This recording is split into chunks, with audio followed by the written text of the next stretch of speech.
How to increase touch sensitivity on Android.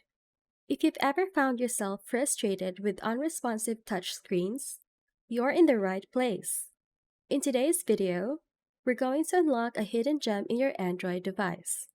How to increase touch sensitivity.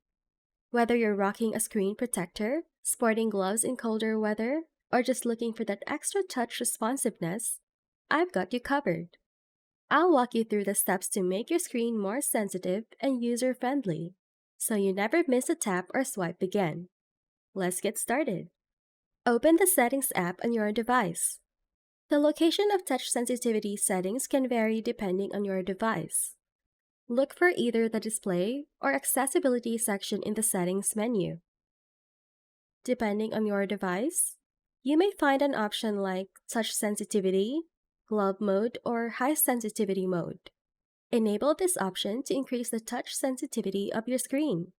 With this setting enabled, you should instantly notice improved touch responsiveness. If you don't find touch sensitivity settings in your device's settings menu, it's possible that your device doesn't offer this feature, or it may be hidden in a different section. You can try using the search feature within settings using the keyword touch. That's it. If this video helped, don't forget to leave a like and subscribe to the channel.